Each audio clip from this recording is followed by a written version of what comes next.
ఎందుకంటే ఆ గీతలో అన్ని అంశాలు అనేది ఆల్రెడీ మన సాయి ద్వారా చక్కగా వివరించడం జరిగింది. మీరు అబ్జర్వ్ చేశారు లేదు, విన్నారా? గీతలో ఏం చేసాం? ఆటలాడే విషయం చెప్పారు, అలాగే చీకటిని చీల్చే రక్షించే ఒక సైనికుల్లో చెప్పారు, అలాగే అందరం స్నేహబంధంతో ఆడుకోవడం చెప్పారు లేదా? దాంతోపాటు మీరు అబ్జర్వ్ చేశారు లేదు, మోక్షం అనే ఒక పెద్ద పదాన్ని వాడారు. అవునా? దాని అర్థం ఏంటంటే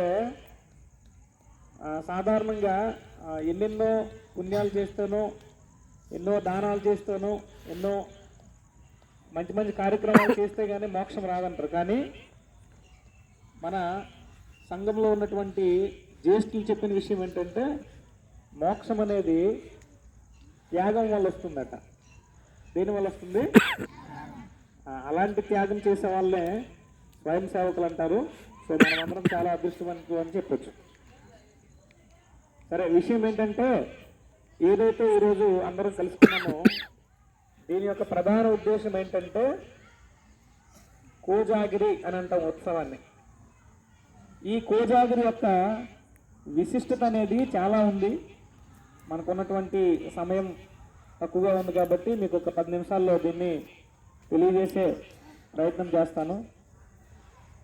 కోజాగిరి అనేది ఈ పవిత్రమైనటువంటి భారతదేశంలో అనేక ప్రాంతాల్లో, అనేక ప్రదేశాల్లో ఆయా పరిస్థితులు అలాగే స్థానిక పరిసరాలను బట్టి అనేక పండుగలు జరుగుతుంటాయి.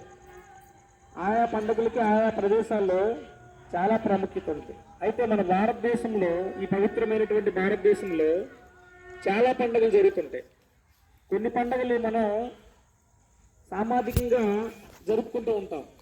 అవి యావత్ భారతదేశం జరుపుకుంటూ ఉంటుంది. విజయదశమి, దీపావళి ఇలాంటి ఉత్సవాలు మనం జరుపుకుంటూ ఉంటాం. అదేవిధంగా రాజ్యాంగబద్ధంగా కూడా చాలా ఉత్సవాలు మనం జరుపుకుంటూ ఉంటాం. మన స్వాతంత్ర దినోత్సవం కానీ, గణతంత్ర దినోత్సవం కానీ, ఈ విధంగా చాలా ఉత్సవాలు జరుపుకుంటూ ఉంటాం. అయితే రాష్ట్రీయ స్వయం సేవక్ సంఘ్ మన సంఘంలో కూడా మనకు తెలిసినటువంటి 6 ఉత్సవాలు ప్రతి ఏటా జరుపుకుంటూ ఉంటాం. అందులో ఉన్నటువంటి చాలా ఉత్సవాలు జరుపుకుంటూ ఉంటాం. అందులో భాగంగా కోజాగిరి అనే ఉత్సవాన్ని కూడా ప్రతి ఏటా ఈ పవిత్రమైన భారతదేశం మొత్తం కూడా జరుపుకున్నటువంటి పండుగ ఇది. అసలు ఈ కోజాగిరి అసలు ఎందుకు జరుపుకోవాలి, అది ఈ కార్తీక మాసంలో ఎందుకు జరుపుకోవాలి, కార్తీక పౌర్ణమి రాదు రాత్రిపూట ఎందుకు జరుపుకోవాలి అనే విషయాన్ని ఎప్పుడైనా ఆలోచించారా? అయితే ఈరోజు ఆ విషయాన్ని తెలుసుకునే ప్రయత్నం మనం చేద్దాం. దీనికి మనకి శాస్త్రీయబద్ధంగా అలాగే మనకి ఈ సైన్స్ పరంగా కూడా చాలా ఆధారాలు కూడా ఉన్నాయి ఈ పండుగ యొక్క విశిష్టత మరియు ప్రాధాన్యత. అవేంటనేది మనం తెలుసుకునే ప్రయత్నం చేద్దాం. కోజాగిరి అంటే అర్థం ఏంటంటే కోంజాగిరి అంటారు అన్నమాట. అనే ఊరి నుంచి కోజాగిరి అనే ఉత్సవం పేరు అనేది పుట్టింది. కోజాగిరి అంటే కోంజాగిరి మీన్స్ ఎవరు జాగారం చేస్తారు అనే అర్థం అనమాట. మీరు చిన్నప్పటి నుంచి మీరు అబ్జర్వ్ చేస్తే చాలా గుళ్ళల్లో, ఊళ్ళో, చెట్టుల దగ్గర ప్రతి చోట చాలా మంది మేల్కొని జాగారం చేస్తూ ఉంటారు. అవునా? అవునా కాదా? అక్కడ చేస్తున్నారు లేదా? గుడి దగ్గర, ఊళ్ళో కూడా చేస్తున్నారు లేదా? ఇలా చేస్తూ ఉండేవారు అనమాట. ఎందుకు అంటే మన ప్రాచీన కాలంలో మన భారతదేశంలో చాలామంది దుండగులు, ముస్కరులు, లేదంటే దొంగలు అంటాం మన నాటు భాష చెప్పాలంటే, ఇలాంటి వ్యక్తులు ఇలాంటి సమయాల్లో మన దేశంలో చొరబడి మన స్త్రీలను, అలాగే మన ధనాన్ని, మన దేశాన్ని, అలాగే మన ఇళ్ళని దోచుకునే ప్రయత్నం చేసేవారు అనమాట.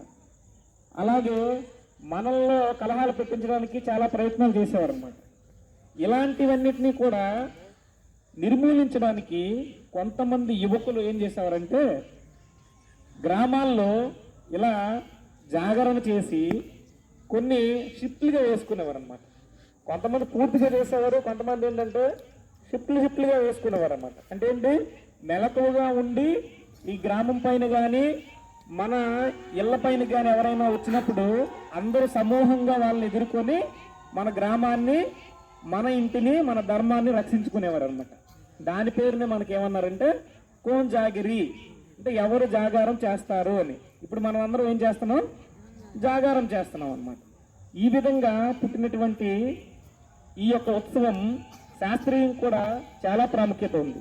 అలాగే మన కార్తీక శివపురాణాల్లో కూడాను కొన్ని వందల వేల సంవత్సరాల క్రితమే దీన్ని అవలంబించేవారు అనమాట. అయితే కోజాగిరిలో మనం ఏం చేస్తాం? వెన్నెల్లో, సంపూర్ణమైనటువంటి వెన్నెల్లో అందరం శారీరకంగా బాగా అలసిపోయి బాగా ఆటలాడి ఏం చేస్తాం? పాలు తాగుతాం. చివరిలో చెప్పారా మనకు పాలు ఉంటాయి కదా, అంటే మన వెన్నెల్లో కాచినటువంటి పాలు త్రాగి చివరిలో మనం ఇంటికి వెళ్తాం అనమాట. ఎందుకు ఇలా చేస్తాము అంటే దీనికి సైన్స్ పరంగా అలాగే ఒక కథ కూడా ఉందన్నమాట. అదేంటంటే మన ప్రాచీన కాలంలో అసలు సృష్టి ప్రారంభంలో బ్రహ్మదేవుడు గారు సృష్టిని ప్రారంభించేటప్పుడు భూమి మీద అన్ని వైపుల్లో కూడా ప్రజాప్రతినిధుల్ని నియమించారట. ఆ ప్రజాప్రతినిధుల్లో ప్రాధాన్యమైనటువంటి వాడు, గొప్పవాడుగా దక్ష ప్రజాపతిగా మనం పేర్కొంటాం అనమాట.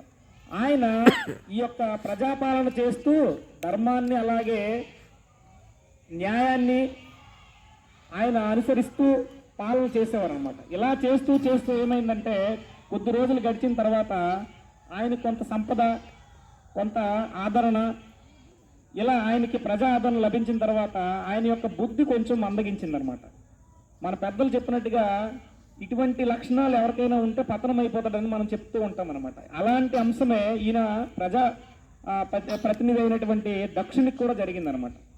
ఆయన ఏం చేస్తాడంటే ఆయన యొక్క పుత్రిక అయినటువంటి సతీదేవి యొక్క మళ్ళీ పునరావృతం కాకుండా